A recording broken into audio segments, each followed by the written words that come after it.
I would like to call upon the panelists for this session. Our first panelist, Anil Jain, CEO, NIXI. Anil Kumar Jain is currently the CEO of National Internet Exchange of India. Having spent 36 years in various telecommunication roles, Mr. Jain is an expert in internet, broadband, and telecom sectors. Some of the organizations he has been associated with include BSNL, MTNL, and Department of Telecommunications India. Welcome on, Mr. Anil Jain. Our next panelist, Rashim Kapoor, Executive Vice President and Hub CTO Networks at Bharti Airtel. Mr. Kapoor is a technology thought leader with 25 years of experience in telecom industry across network and IT domains in strategy planning and operations, instrumental in creating a flatter, closer to the customer service aware network. Innovative and out of the box thought process to formulate technology plans, options around spectrum, network evolution, virtualization, and customer experience. Welcome, Mr. Kapoor. Our third panelist, Pankaj Kitchlu, Systems Engineering Director, Juniper Networks. In his role at Juniper, Pankaj leads technical aspects of all go-to-market activities in the region, driving strategy and solution initiatives for customers across the service provider, enterprise, and government segment. With 25 years of experience in networking industry, Pankaj is focused on driving continued technology innovation to simplify network operations for the customers. Welcome, Pankaj. Our, our next panelist, Dr. S.N. Gupta, Chairman of Board, Bluetown India and BIMSTEC South Asia. He has over 38 years of experience in the telecom industry, executing projects, creating and managing telecom entities. The most notable entity created under his leadership was Zircon Telenet Private Limited, a joint venture between Indian Railways and British Telecom, later converted into a PSU by Ministry of Railways. The JV today is known as RailTel Corporation of India. Welcome, Dr. Gupta. Our final panelist for this session, Umang Das, Chairman, Foreign Investors India Forum and advisor, RANext, a telecom veteran having around 50 years of diversified work experience with the last 30 years in telecom sector since the inception of telecom privatization process in 1987. Welcome, Mr. Das. And the session is going to be moderated by Rajat Mukarji, Director General BIF. With a background in sales and marketing, Mr. Mukarji has spent several years in marketing and selling consumer durables in India, Far East, and the Middle East. For the last 24 years, he has been in the telecom industry and has a broad range of experience across those categories. Over to you, Mr. Mukarji, for the panel. Thank you so much for that introduction. And ladies and gentlemen, I am fully aware of the fact that our panel is standing between you and a terrific lunch waiting for you outside. So we'll try and make it crisp and short. I've got a group of panelists over here who come from various sections of the business industry. But what is important is that we've finished with our 2G, 3G, 4G, and we are now in a 5G environment. And we are looking at how the infrastructure behind this entire development of the telecom environment has grown, needs to grow further, and can in fact be better integrated. We are conscious of the fact that this infrastructure is now driven predominantly on data. We've heard this being mentioned by several speakers in the past. So my first question is going to be to Anil Jain, who is the CEO of NIXI. The point really is, what, Anil, is, in your opinion, the role of interconnect exchanges for improving the quality of broadband? Thank you, Rajat. Internet exchange may be a new concept for audience or whoever is connected. It is similar to telephone exchange virtually. Instead of customer getting connected to telephone exchange, on internet exchange, which is ISP who get connected. Who are the ISP? The Jio, Vodafone, Airtel, BSNL. And also the content delivery network, for example, Google, Amazon, all those people get connected. And basically, we provide a platform. In case any customer desire any information, say from Google, through your ISP, you come to my platform. We get this information from Google and provide. So basically, instead of your ISP directly getting connected to any CDN or ISP, another ISP, they come and use my platform and then provide the services. There are two advantages of this. Number one is the most important thing, which is part of 5G, is the latency. So we help in reducing the latency of the seek and the delivered information to the end customer. And second, this save, all telcos understand this, all ISP understand this. Internet exchange do the cost saving for the infrastructure provider. And once the cost saving is that, the cost is delivered back to the customer. Now, I just want to inform all of you, ladies and gentlemen, that NIXI has now 74 internet exchange which are available in metro cities, tier 2 cities, tier 3 cities, and we are globally number one internet exchange provider. The next one is Brazil with 33 exchange. So there is a gap between the second one and the first one. And Rajat, taking further to this, is that we are not stopping here. We plan to add another 75 internet exchange this year. The idea is that the benefit of internet, which we are talking 5G and which is going to come 6G, should reach to the last man in the ladder.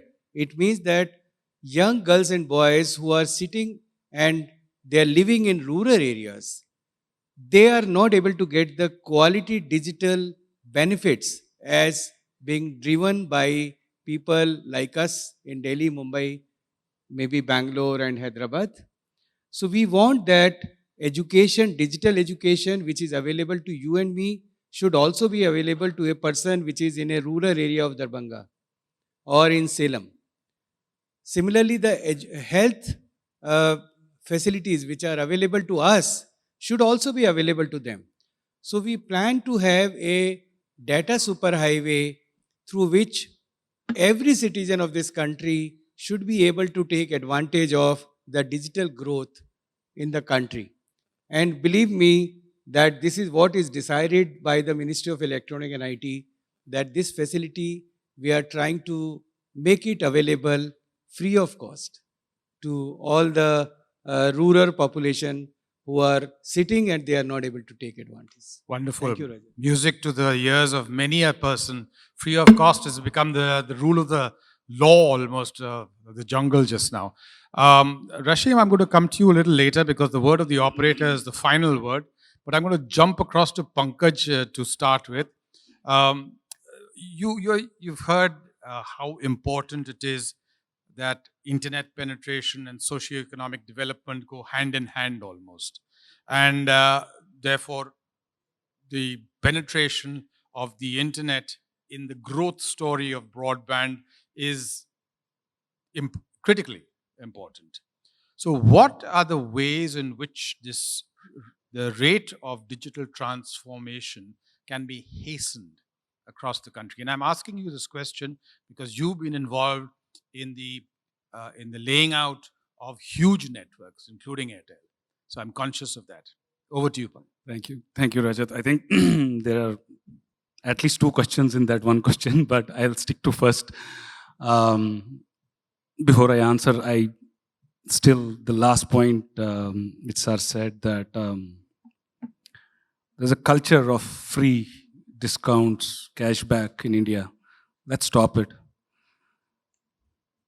I'm telling you, if we have to talk about experience and assurance, like a lot of people were talking about, it comes at a particular cost and at a particular effort. So I think coming back to your question that how do we make it happen and how does the overall socio-economic landscape get some impetus from just this broadband? I have just 2 points to say on that. And me thinking that broadband used to be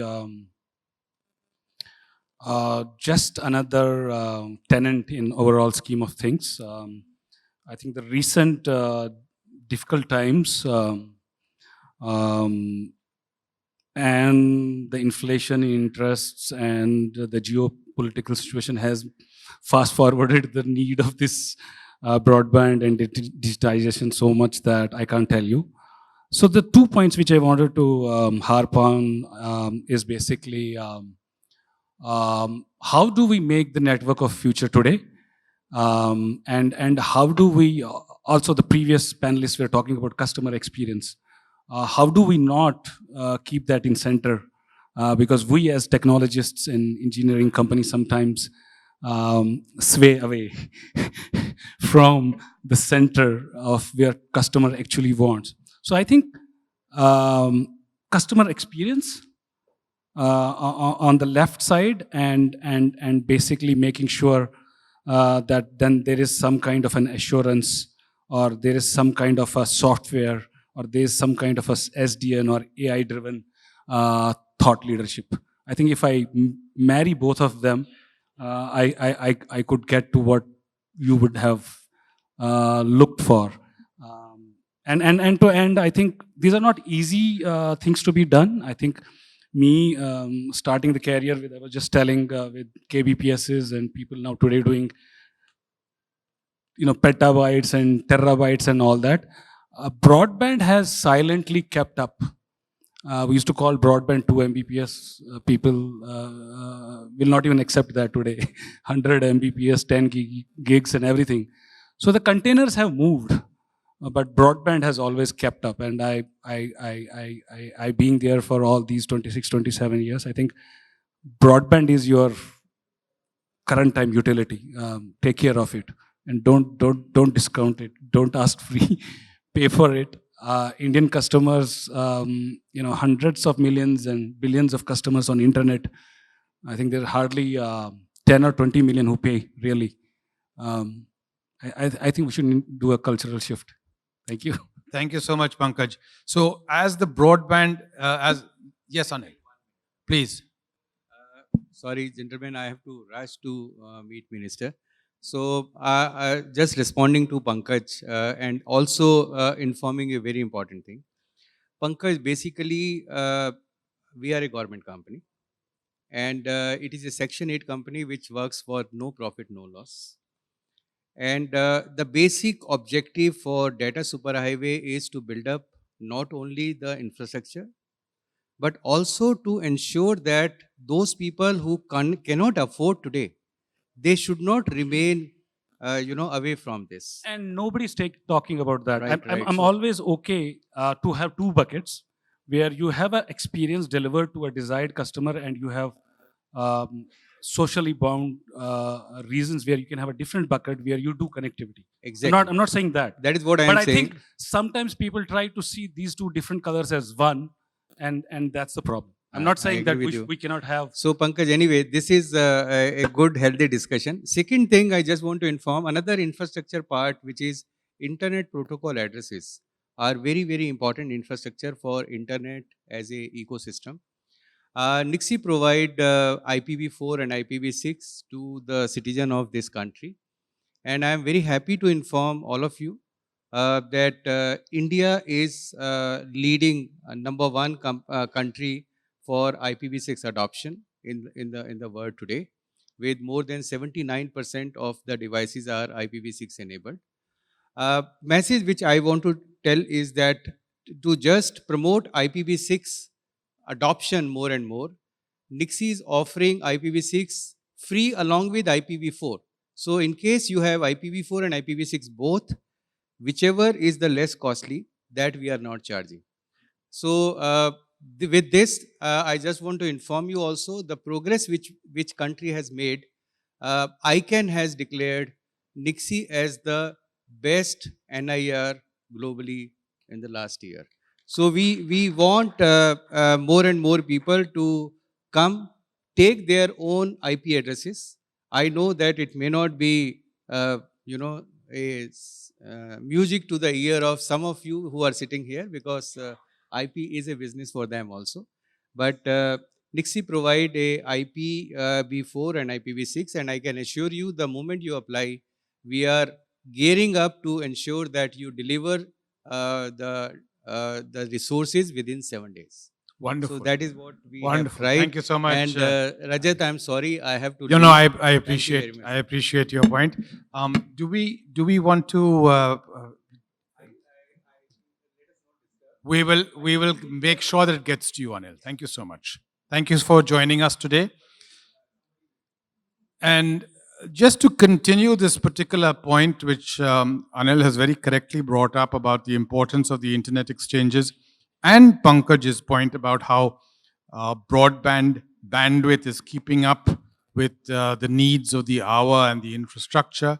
I think the important thing is the combination of the two is being driven by increased content.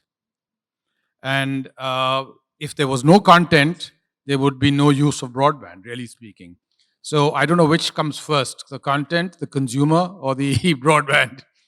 You've got BBC over here.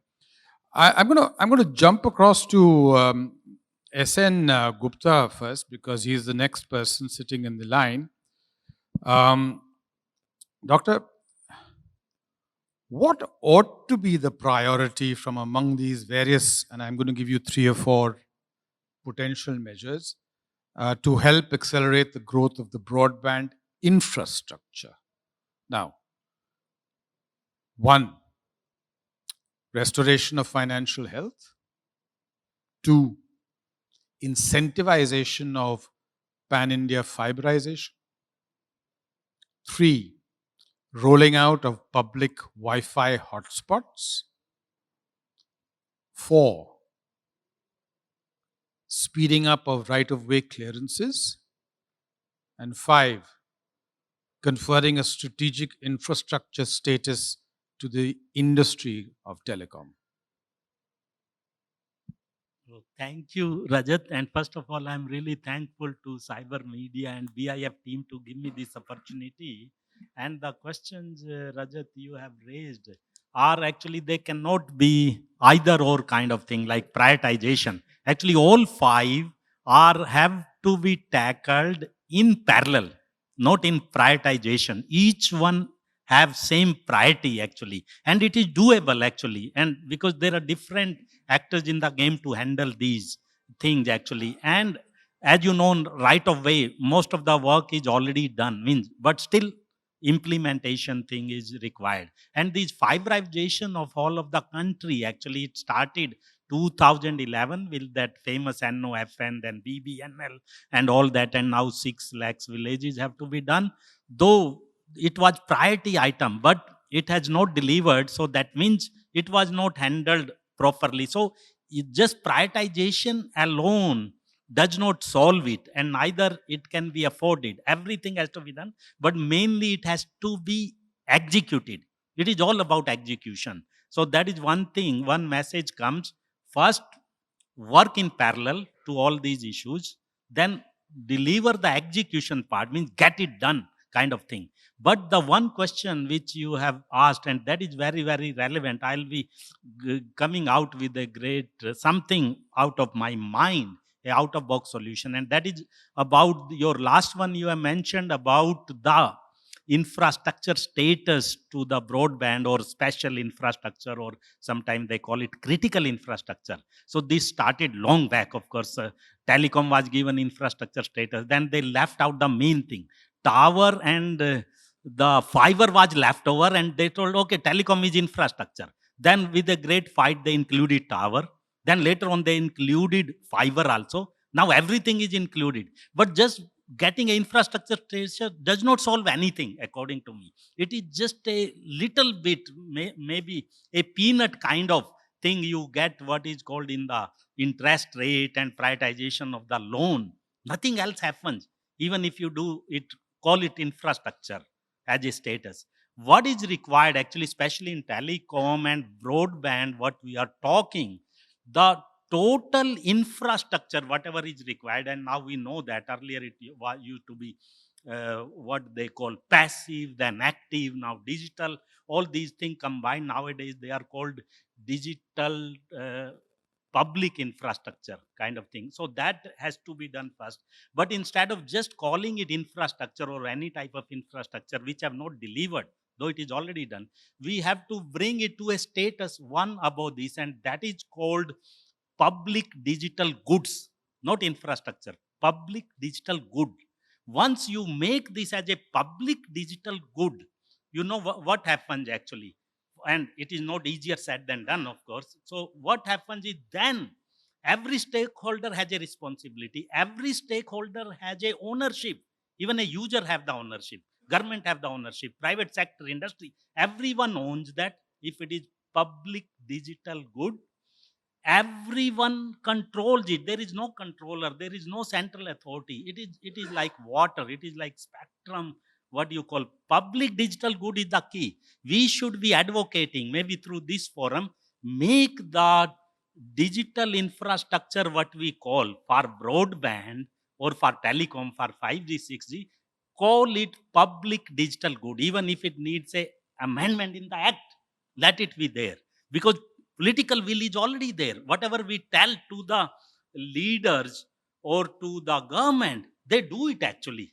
So let's try to call it that. Once you call it a public digital good, what happens is you pool everything together then. Whether your Wi-Fi, whether your tower, data center, fiber, whatever you have on the ground, pool it together in a cooperative manner and then upgrade it to make it digital. And then also it becomes like a cooperative thing, which is, there is no central authority. So everyone can pool their money, everyone can pool their infrastructure, even a user. Actually, how user can be owner? Now, what a user does, he uses the infrastructure and pays you peanut, what we are talking. But then a user, if he's told owner, he can pay you in advance. That is called IRU, indefeasible right of use, as a user, because I'll get the share there, I'll get the stake there. So I'm the owner, I'm the user. So that is what if we can somehow do. And this is the right moment, actually. The government, the political will is the starting point. And even the industry. I have heard our big brother SMB, known as SMB Bharti, he is telling, take my fiber, put it in a pool. He's telling, he's on record actually in Vice Data magazine. I saw his interview. Like that, nobody wants to shirk its responsibility. Everyone will pool it together and then it will become a cooperative. It will become a public good, plug and play. Everybody will use it and use it as if it's its owner. They will also take care of it. There will be no competition issue, no availability issue, everything. So that is what I think, Rajat, if we can pass to the decision maker.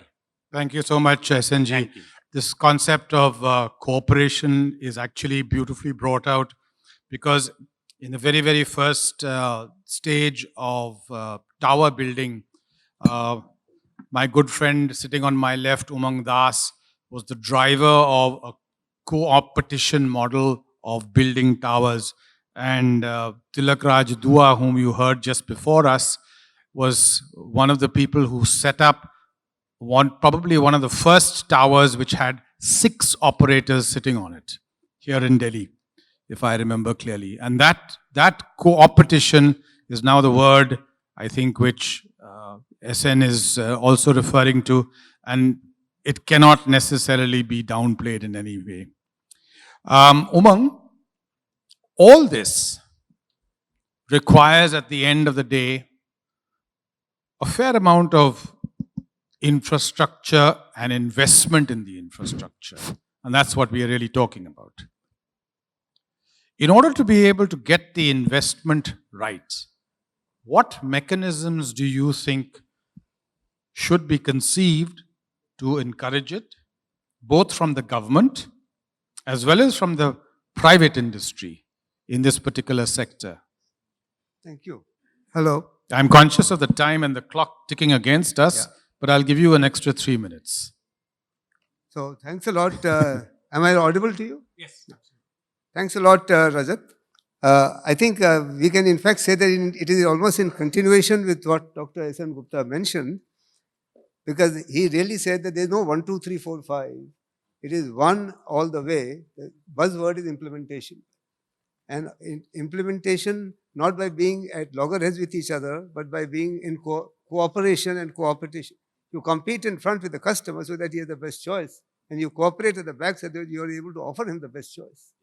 So I think that's the kind of approach which we are looking at. And I thought what I can do is that I can give a quantitative outlook to what Dr. Gupta mentioned about digitalization at a fast pace. And in that context, I'd like to share with you that if we define digital infrastructure in the manner Dr. Gupta mentioned, which will include, let us say, some of the major ticket items, which is the fiber, which is the towers, which is the Wi-Fi. And I'm not going to SATCOM and all because that is something yet to take off. But if you look at these three major headings, today we have about 2.5 lakh kilometers of fiber. 2.5 million kilometers of fiber. We have 5 lakhs plus of towers, and we have about 4 lakh Wi-Fi spots, or what we call Wi-Fi hotspots. Now, if we look at the National Broadband Mission, and the National Broadband Mission had brought out a program, the intent was that the fiber should double from 2.5 lakh kilometers to 5 lakh kilometers. Am I right, SNG? No, 25 lakhs to 50 Okay, lakhs. 25 lakh kilometers to 50 lakh kilometers, which in effect means 5 million kilometers of fiber is required. If you look at the towers, from 5 lakh towers, the idea is to double it to 10 lakh, which is like saying 1 million. And in the case of Wi-Fi hotspots where we are very, very far away, we need to actually go 12 times more if we have to come to any figure worth talking about. So there is a massive, massive task ahead of us if we look at acceleration vis-a-vis where we are. It is in that context that we made an assessment of what is the total investment requirements which may emerge out of this kind of a doubling and quadrupling which is required in the case of Wi-Fi. And the assessment is that it could be of the order of about 2.5 lakh crores. Now, 2.5 lakh crores is something like, let us say, 25 billion US dollars. Just to give you a context of the sizing, the infra budget as published recently by the government is of about 10 lakh crores.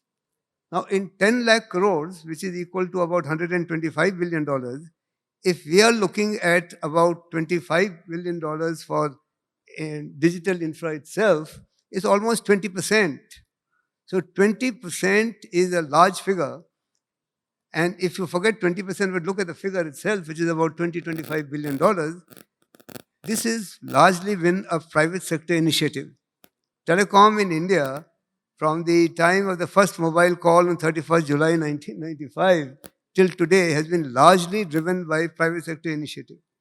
Government has been stepping in with USO funding, etc., in rural areas, but there also essentially the USO is source of funding comes again through the private sector license fee, etc.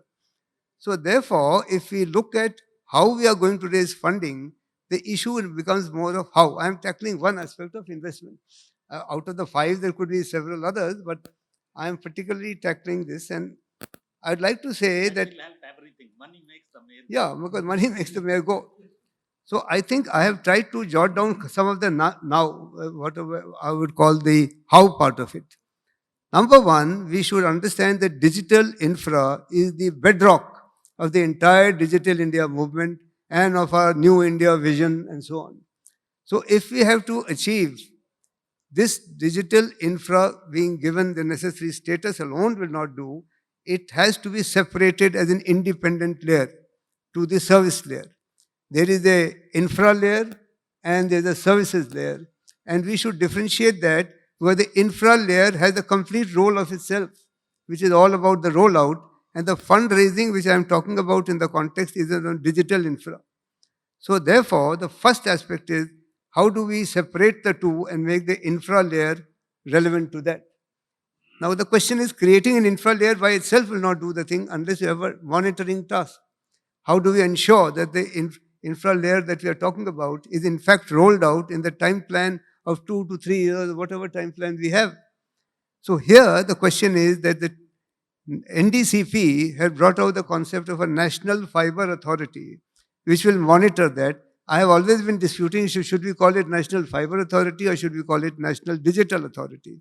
But whatever name you give, important thing is that there has to be an overriding authority which looks at all the challenges of 1, 2, 3, 4, 5, which were mentioned by you, so that resolution can be happening at a much faster pace than what we are experiencing. And I see some of the steps like a national portal for rollout, etc., is a very good step in that direction.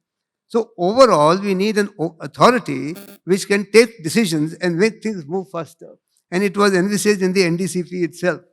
So that is, this, I would say, the second aspect. The third is that we need to create a national digital infra funding association body. Or call it a bank, call it by any name.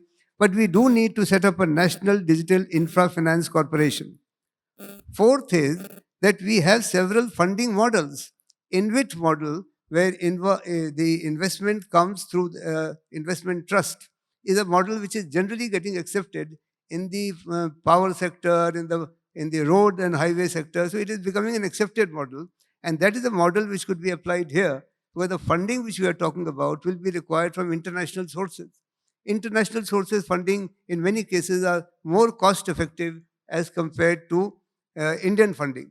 And at the same time, it will have to come under a PPP model where government must step in as a guarantor or as a sovereign guarantor, because you do not have a guarantor, the international funding authorities do not feel comfortable, because there is a hedge funding issue, there is the interest variation issue, which many of the experts point out. And therefore, there has to be a mechanism by which the funding is done in a PPP model, public-private partnership. And based on that, we should have a clear strategy of how we are going to attract foreign infrastructure. Now, that is where the digital spillover and the benefits which come out of digitalization and how that will impact all our physical infrastructure, and how, whether you're in health or you are in transportation or you are in education or you are in manufacturing or agriculture, whatever be the sector, in each sector digitalization will play a role. And how that awareness is built up, so that together we decide that this is the kind of funding which is required. And that funding, if it cannot come from just the national budget, it has to come from international sources, and they are open to the idea. Our interactions indicate that that is very much possible. But the point is, government comfort level is required. You can call it sovereign guarantee, you can call it many terms, but something of that nature is required. So if we are able to look at this whole thing in that manner and have this 5-point formula, which is easier said than done, a lot of steps are required, but those steps have been envisaged earlier also. It's a question of implementing, and I repeat Dr. Sen Gupta's word, that how do we implement recommendations and things which have already been made. I am not coming out with some sort of a totally new point. All these things are already there in the National Broadband Mission, in the NDCP, as also in the recent budgeting also, the importance of digital. But this has to immerse into our system so that digital infra becomes an inherent part of everybody's business. A digital public good. As And was that said is by where the Dr. public good point comes in, or you can call it public infrastructure, which is available to all, for service to all. You cannot make it as a subset of a total integrated approach. It has to be integrated with the level of digital infra, separated from the services there. I think these are some of the points one would like to make, and therefore the traditional definition of active infra and passive infra has to change from infrastructure creator and service provider. The digital infrastructure player is the infrastructure creator. We have at several times explained to government and other decision-making bodies that the infrastructure provider will not go to the end customer. He will work through the service provider. He will not interfere with the end customer, because that is the role of the service provider. And the infrastructure provider provides the shared service to the infrastructure, to the operator, who therefore gets the benefit of reduced costs, faster rollout. If he still prefers to do it, it is his choice. Sure. There may be somebody. But that does not avoid the fact that there is a need for a shared public infrastructure. So therefore, in a way, I am continuing what our friend Dr. S.N. Gupta mentioned, but I do believe that a certain quantification of approach will open our thought process of how to make it happen. And we are now in the midst, no doubt India is in the midst of a digital revolution. There is no doubt that India is now today in a leadership position in G20. If we can't do it now, when will we do it? Thank you, Umang. Thank you. That is really very enlightening and supportive of Dr. S.N. Gupta's points as well. Having heard the broader picture, I now come to the final view of the operator, because the operator is the touch point with the customer. We heard that right through the entire sessions today. And the most important person for me, if I have a problem, I ring up my operator.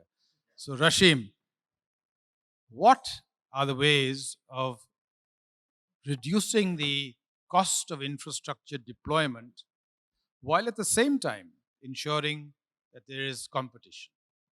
Yeah, thanks, Rajat. So at Airtel, the lower TCO and reducing cost per GB are the key pillars. Because if we don't produce a lower cost, we will not be able to pass it to the customers. So it starts with very basic things like space and energy. If we see our operating cost, these are the two big things which are part of the operating cost. So we try to use more green energy. Most of our MSCs and the data centers are using green energy. It not only help in reducing the carbon emission, but it also helps in reducing the overall infrastructure cost. While we are selecting any equipment or electronics, two key things we take into consideration: that it should have a lower footprint and low power consumption. So this is on the active and on the passive side. Now I would say there are three pillars. One is technology intervention, second is automation, and third is sharing. So these three pillars are helping us to reduce the cost per GB. On technology, if I talk about radio, the new technologies like massive MIMO helps to produce more GB on the same electronics. It gives better spectral efficiencies. Technologies like multiband radio, software-defined network, UBRs are the other technologies which are upcoming and helping us to reduce cost per GB. Infrastructure sharing on the fiber side, using local cable operators for the last mile FTTH is helping us to reduce the overall cost. Virtualization is also one of the key pillars because virtualization helps us to make more agile networks. It helps in multi-tenancy. So on the same server, we can put multiple applications, so reduce the cost. It helps in automation by automating the network functions on outbounding side, testing, and even service staging. Operation is also one of the key costs. So by doing more of the correlation, shifting from a performance management system to more assurance system where we can correlate the RAM and tell to the field engineer what exactly he has to do, it really helps. Then self-optimizing networks, self-healing networks are the other technology and interventions which are helping us to reduce cost per GB. The overall cost will never reduce, but we try to reduce cost per GB. Thank you so much, Rashim. I am just conscious of the fact that we have got time up. I've got a red screen in front of me, so I'm not going to take any more time. But thank you for that very invigorating discussion to each and every one of my panelists. It's very clear that if infrastructure has to grow, then there is a symbiotic relationship between use of technology efficiently, development of a financial model to allow it to happen, creating some kind of a regulatory framework within which this all can happen, and then finally just build, build, build. Customers will come. I'm in complete agreement with that. Thank you so much. Back to the organizers.